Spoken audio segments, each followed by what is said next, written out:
राधे राधे भक्तों, आप सभी भक्तों का एक बार फिर से मेरे चैनल शिवानी की दुनिया में बहुत बहुत स्वागत है। भक्तों, आज हम पुरुषोत्तम मास महात्म अध्याय 7 का श्रवण करेंगे। कल हमने पुरुषोत्तम मास महात्म अध्याय 6 में गोलोक में भगवान श्री विष्णु का भगवान श्री कृष्ण से मलमास के दुख के वर्णन की कथा को सुना। आज हम पुरुषोत्तम मास महात्म अध्याय 7 में भगवान श्री कृष्ण का अधिक मास को अपना पुरुषोत्तम स्वरूप देना, इस कथा को सुनेंगे। चलिए भक्तों, अब कथा प्रारंभ करते हैं। सूत जी बोले, हे तपोधन, आप लोगों ने जो प्रश्न किया है वही प्रश्न ऋषिवर नारद जी ने श्री नारायण से किया था। नारायण ने नारद जी से जो कहा था वही मैं आप लोगों से कहता हूँ। नारद जी बोले, हे बद्रीपते, जब भगवान विष्णु अधिक मास के अपार दुख कहकर चुप हो गए, तब भगवान श्री कृष्ण ने क्या कहा, सो कृपा कर आप कहिए। श्री नारायण बोले, हे वत्स नारद, गोलोकनाथ श्री कृष्ण ने विष्णु जी से जो कहा वह अति गुप्त बात है, परंतु जो श्रेष्ठ भक्त हो, जिज्ञासु हो, पाखंडी ना हो, सज्जन एवं सेवा करने वाला हो, तो उन्हें वह बात बता देनी चाहिए। यह गुप्त वचन सुकीर्ति करने वाला, पुण्यात्मा, यश तथा श्रेष्ठ पुत्र देने वाला है। राजा और राज दरबार को वश में करने वाला, दरिद्रता नाशक, पुण्यात्माओं के सुनने योग्य है, अतः भक्ति सहित इसका श्रवण करना चाहिए। श्री पुरुषोत्तम बोले, हे विष्णु, आपने बहुत अच्छा किया जो आप मलमास को हाथ पकड़कर यहाँ ले आए। इससे लोक में आपकी महान कीर्ति होगी।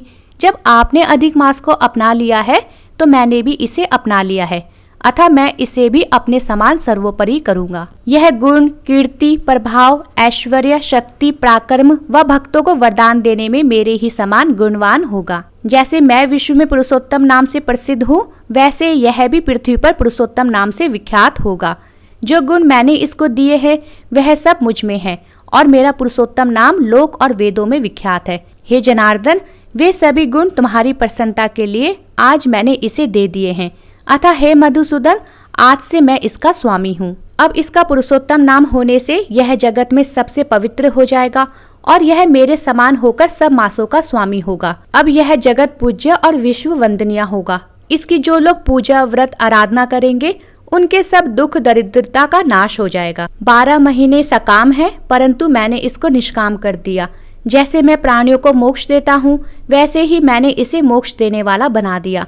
जो कोई निष्काम भाव या सकाम भाव से इस अधिक मास को पूजेगा, उसके सभी कर्म भस्मीभूत होकर वह मेरे गोलोक को प्राप्त करेगा, इसमें जरा भी संशय नहीं है। जिस परम पद की प्राप्ति को बड़े बड़े भाग्यशाली, यति, ब्रह्मचारी, महात्मा लोग निरंतर दृढ़ व्रत करके कठोर तप करते हैं और फल पत्र वायु का आहार करते हैं तथा काम, क्रोध, लोभ, मद, मोह, ईर्ष्या आदि को त्याग कर जितेंद्रिय हो, वर्षा, जाड़े और प्रचंड धूप को खुले में सहन करते हैं, ऐसे महात्मा लोग भी हे गरुड़ध्वज विष्णु मेरे परम पद को नहीं पाते, परंतु पुरुषोत्तम मास के आराधक केवल एक मास की आराधना से ही वृद्धावस्था रहित होकर परम पद गोलोक को बिना परिश्रम प्राप्त कर लेंगे। सब साधनों में श्रेष्ठ, धर्म, अर्थ, काम और मोक्ष की सिद्धि देने वाला यह पुरुषोत्तम मास अवश्य ही पूजन योग्य है। जैसे जोते हुए खेत में बोने से बीज करोड़ों गुना बढ़ते हैं, वैसे ही पुरुषोत्तम मास में किया हुआ पुण्य कोटि गुना बढ़ता है।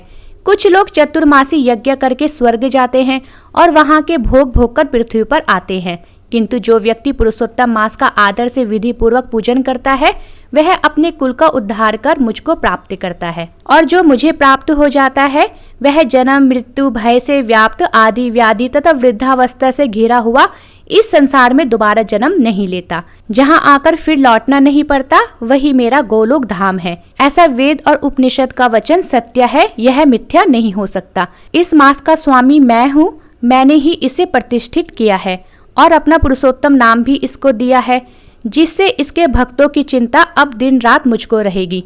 अपने भक्तों की सभी कामना मुझको ही पूर्ण करनी है। मेरे भक्तों का अपराध कभी भी गिना नहीं जाएगा। हे विष्णु, मेरी आराधना की अपेक्षा मुझे अपने भक्तों की आराधना अधिक प्रिय है, परंतु कभी कभी मुझे अपने भक्तों की वांछा पूरी करने में कुछ देर हो जाती है, परंतु मेरे पुरुषोत्तम मास में मैं कभी विलंब नहीं करता।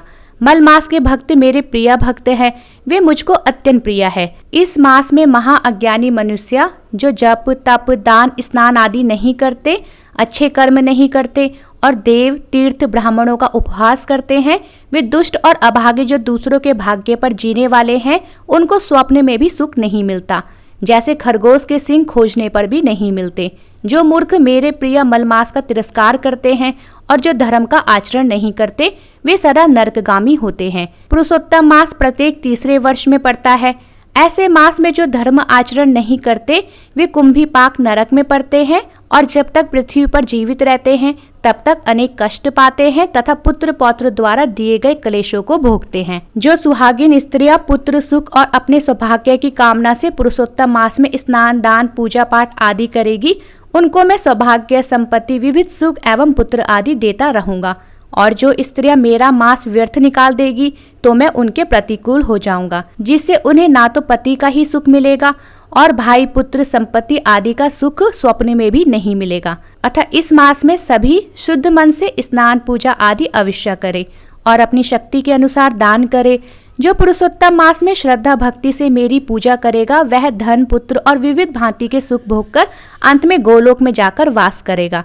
मेरी आज्ञा से सब मनुष्य अधिक मास की पूजा करेंगे, क्योंकि मैंने इसे सब मासों में उत्तम बना दिया है। हे रमापति, अब तुम अधिक मास की चिंता छोड़ इस पुरुषोत्तम मास को वैकुंठ को ले जाओ।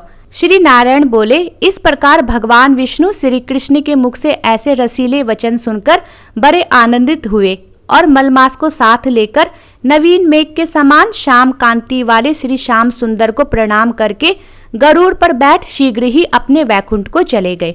इति श्री पुरुषोत्तम मास कथा सप्तम अध्याय समाप्त।